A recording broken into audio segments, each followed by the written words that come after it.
در ناحیه به نام میر سعید علی حمدانی شعبه اگنتی مهنت و شغل اهالی از فعالیت سالانه خود نتیجه گیری نمود. در همایشی که با اشتراک مدیران شعبه کادرهای تشکیلات مؤسسه‌های حدود ناحیه دایر گردید، رهبریت شعبه اگنتی مهنت و شغل اهالی قید نمودند که سال گذشته در ناحیه 1131 جایهای کاری خالی مهیا گردیده نفران بیشغل به کار جلب کرده شدند. در دایره کارهای آبادانی بخشیده به استقبال جشن 30 سالگی استقلالیت دولتی جمهوری تاجیکستان در ناحیه ساختمان‌های نو به خرید گرفته شده جایهای نوی کاری مهیا می‌گردند. با مقصد اجرای دستور و سپارش‌های پرزیدنت جمهوری تاجیکستان عاید تأسیس هرچی بیشتر جایهای کاری از جانب شعبه اگنتی مهنت و شغل اهالی برای رشد صاحبکاری خرد و میانه، هنرهای مردمی و شغل خانگی پیشنهاد قرضهای امتیازناک به راه مانده شده است. از آن جمله مهاجرای مهنتی که در وطن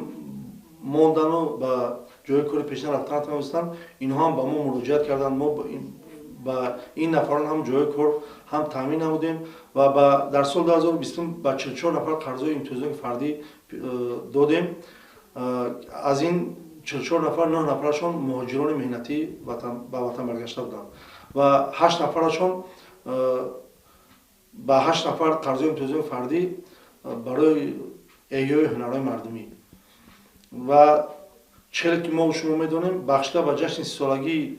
استقلال دولت جمهوری تاجیکستان با سپارش به واسطه پیشوای معظم ملت جناب علی محترم امامی رحمان ساختمان‌های خرد و میانه در تمام شهر ناحیه جمهوری رفته ایستاده است و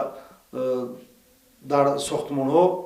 به واسطه همین شهروندان بیکاری که بودند با جای کار تامین شدند.